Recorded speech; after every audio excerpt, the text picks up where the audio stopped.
Dr. Sagar Bhattad MBBS MD.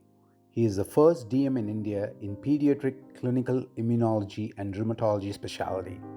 He is a renowned pediatric immunologist and rheumatologist in Bangalore. How to increase immunity in babies?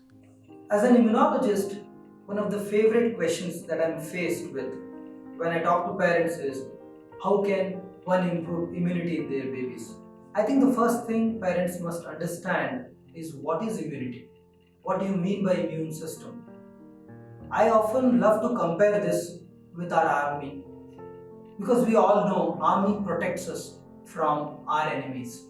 In the very same way, a body has got an army of white blood cells, which is our immune system, which is the defense mechanism that protects us from the bad bacteria, the fungi, the virus, and whatnot. Now, this immune system, God has gifted us, and we have it right from the birth. But then, as as you would expect an army to get wiser by understanding how their enemies behave, our immune system does adapt. That means every time our immune system faces a challenge, a new bacteria, it produces antibodies and it becomes much wiser to handle the bacteria in the next go. What is this myth about immune boosters?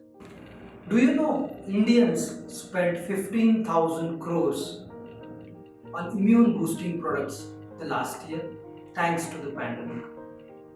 And are you aware it is projected that the Indian immune boosting product market would soon reach $347 million by the year 2026. Do these immune boosting products really boost immunity? Do they protect our young children from infections? Do they really provide the right kind of boost to the immune system that we all want them to do? When does a newborn's immune system develop? Each one of us is born with an immune system. However, at birth, this immune system is immature, and that is why newborn babies, if they catch any infection, it can quickly turn into a serious infection. Now, as the baby grows and faces newer challenges, the bacteria, the virus, they start producing antibodies, and this is how the immune system adapts. And with further challenges, the immune system gets mature and is able to tackle further pathogens very efficiently. Now, there are several factors that would influence how is one's immune system. The most important factor would be the genetic makeup, but on the other hand, the exposures, the environmental exposures do make a big difference. Why I'm telling this? Because many parents would want to keep their children in sterile environment, which is not good because every time you get a cough and cold, every time you get a viral fever, the immune system matures. Your child is getting better to handle these infections in future. How long do babies carry their mother's antibodies? Antibodies are transferred from the mother to the baby, in fact, right from the pregnancy. What I mean to say is that during the fetal life, there is a lot of transfer of antibodies from the mother to the baby, especially during the third trimester, that is the 6th to 9th month. And in fact, after birth, the breastfeeding is so important. We keep highlighting that the first 6 months has to be exclusively a period of breastfeeding. This is because breast milk is rich in those antibodies. And do not forget the first day milk, the colostrum, which is yellow in color, thick, and very rich in antibodies. All babies must be fed this colostrum. How to increase immunity in babies?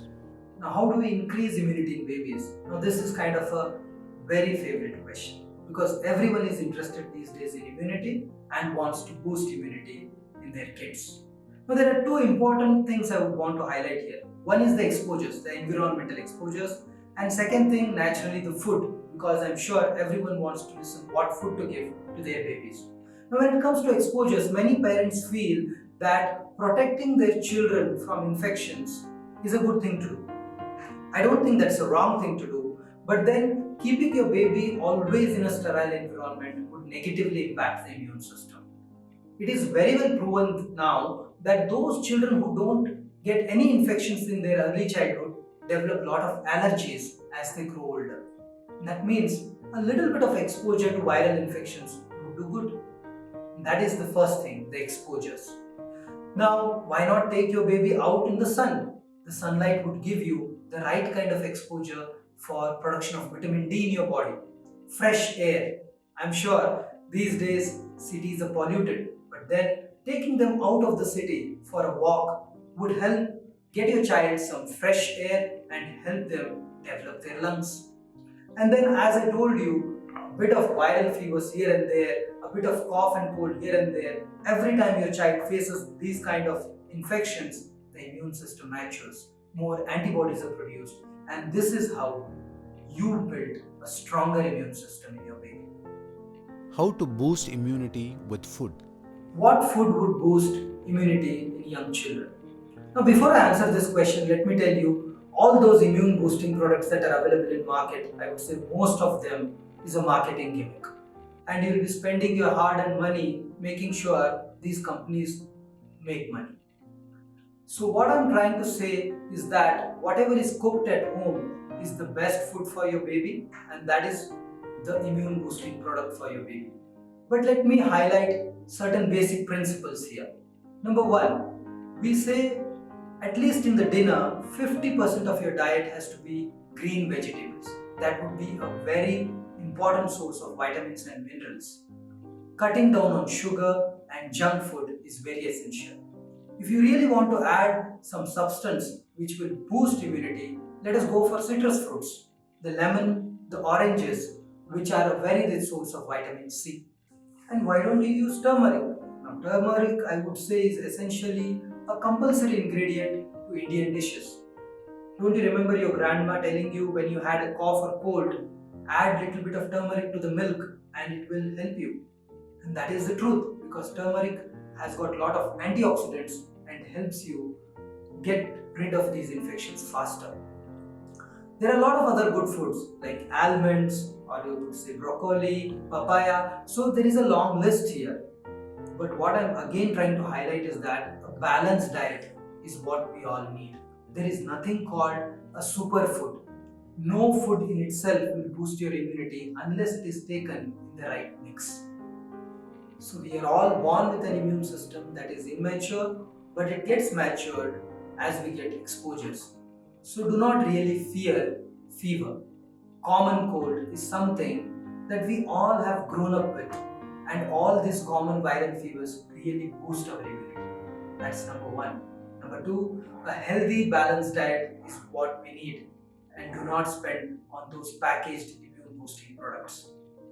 And when I say do not bother when your child has recurrent viral fevers, naturally the question should be, when should you bother? When should you really think that your child's immunity is low and you must meet an immunologist? There are definite warning signs, and if your child has one of these warning signs, you must consult an immunologist. So look out and watch out for another video on warning signs of low immunity, and those warning signs, if present, an urgent consult is warranted.